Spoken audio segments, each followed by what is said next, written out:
Over 3,000 sons of Sinai returned from exile in Babylon with Zerubbabel in 537 BCE as 2. 1, 2, 35.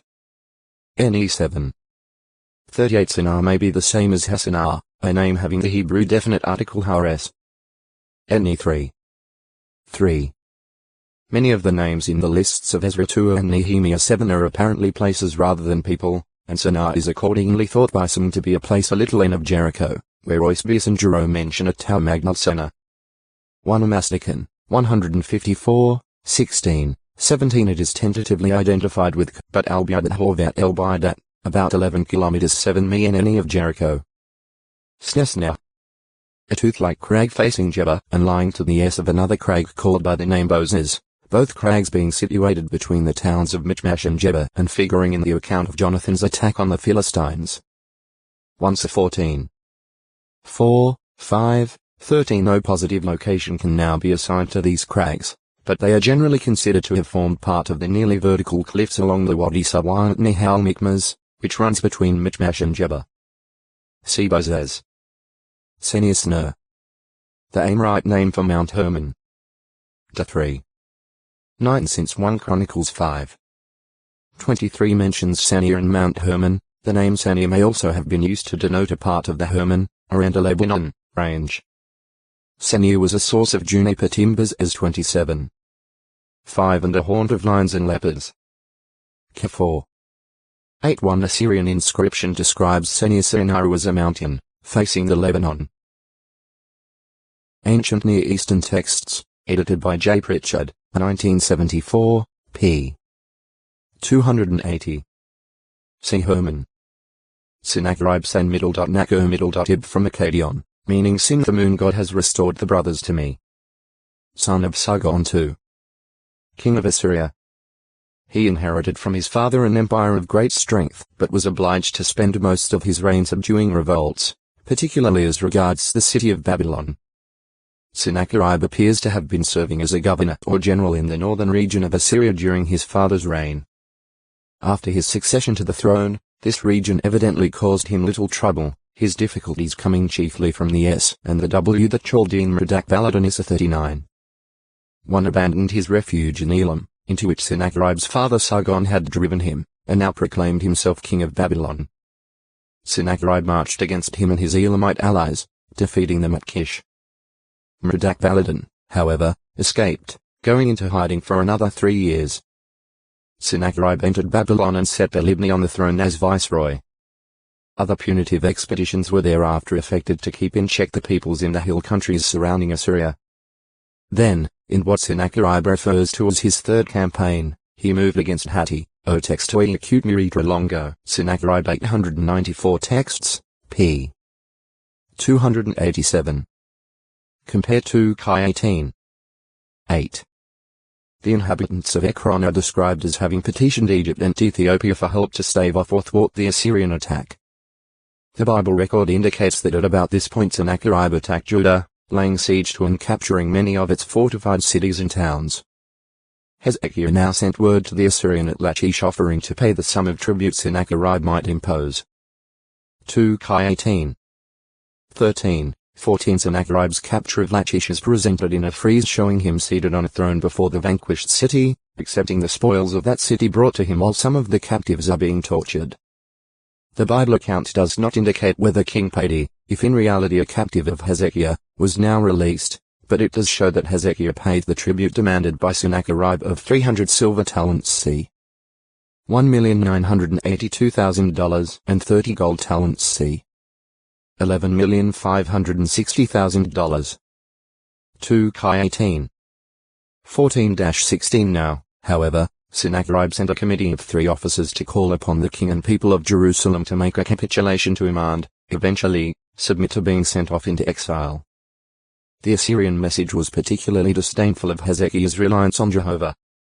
Through his spokesman, Sennacherib boasted that Jehovah would prove to be as impotent as were the gods of the lands that had already fallen before the Assyrian might. 2 Chi 18. 17-35. The Assyrian committee returned to Sennacherib, who was now fighting against Libnah, as it was being heard respecting Tyhakel the king of Ethiopia. He has come out to fight against you. 2K 19. 8. 9 Sennacherib's inscriptions speak of a battle at El Tekesi.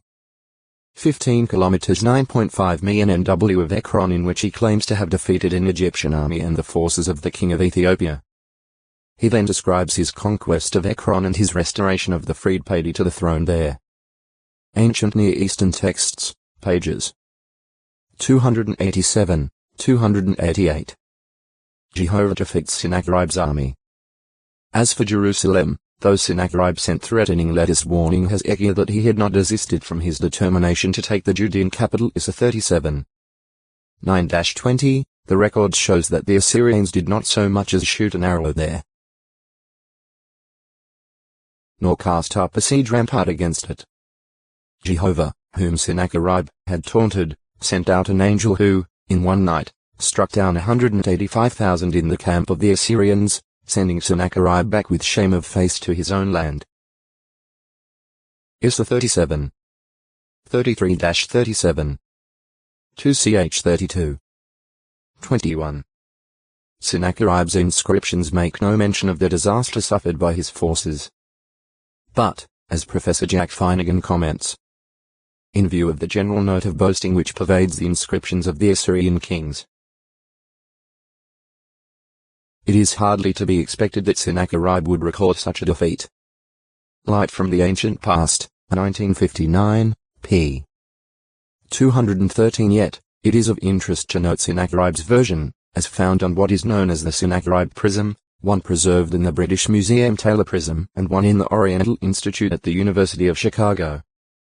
In part he says, "As to Hezekiah, the Jew, he did not submit to my yoke. I laid siege to 46 of his strong cities, walled forts into the countless small villages in their vicinity, and conquered them by means of well-stamped earth rams, and battering rams brought us near to the walls, combined with the attack by foot soldiers, using mines, breaches as well as sapper work.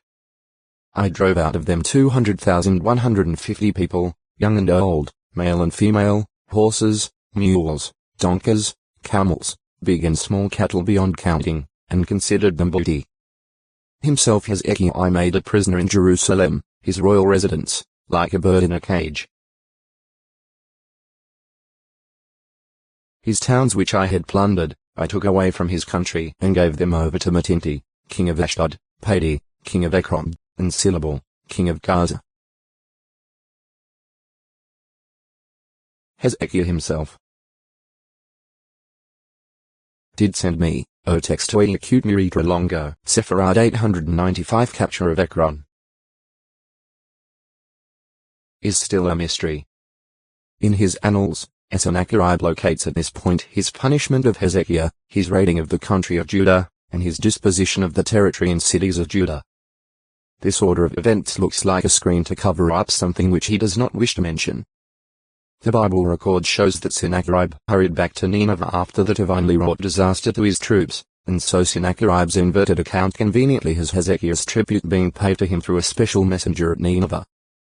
It is certainly significant that ancient inscriptions and records show no further campaign by Sennacherib to Palestine, although historians claim that his reign continued for another 20 years. The Jewish historian of the 1st century CE Josephus claims to quote the Babylonian Berosus considered to be of the 3rd century BCE as recording the event thus: "When Sennacherib returned to Jerusalem from his war with Egypt, he found there the force under Rapsakes in danger from a plague, for God had visited a pestilential sickness upon his army, and on the first night of the siege 185,000 men had perished with their commanders and officers." Jewish Antiquities, X. 21i, 5. Some commentators attempt to explain the disaster by referring to an account written by Herodotus 141 in the 5th century BCE, in which he claims that one night a multitude of field mice swarmed over the Assyrian camp and devoured their quivers and their bows and the handles of their shields, thus leaving them unable to carry out an invasion of Egypt. This account obviously does not coincide with the biblical record, nor does Herodotus' description of the Assyrian campaign harmonize with the Assyrian inscriptions. Nevertheless, the accounts by Berosus and Herodotus do reflect the fact that Sennacherib's forces met up with sudden and calamitous difficulty in this campaign.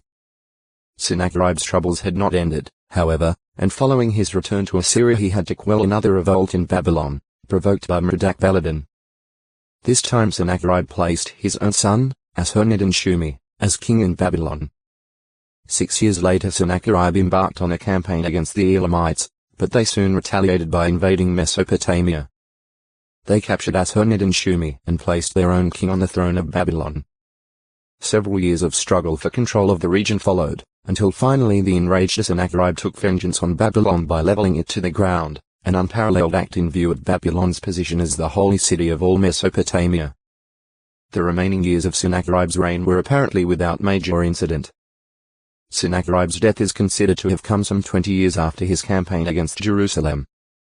This figure is dependent on Assyrian and Babylonian records, their reliability being subject to question. At any rate, it should be noted that the Bible account does not state that Sennacherib's death occurred immediately upon his return to Nineveh. Later on he entered the house of his god Nisroch, and his sons, Adrammelech and Sharezer, struck him down with the sword, escaping to the land of Ararat. 2 ch. 32. 21. Issa 37. 37, 38. An inscription of his son and successor, Esarhaddon, confirms this. Ancient Records of Assyria and Babylonia, by D. Luckenbill, 1927, Volume 2, pages 200, 201. See Esarhaddon. Building works. The Assyrian Empire thus saw no particular expansion under Sennacherib. He did, however, carry out an ambitious building project in Nineveh, which he had restored to its position as the capital city. The vast palace he erected there was a complex of halls, courts, and rooms of state covering an area 450 meters, 1,500 feet long by 210 meters, 690 feet wide.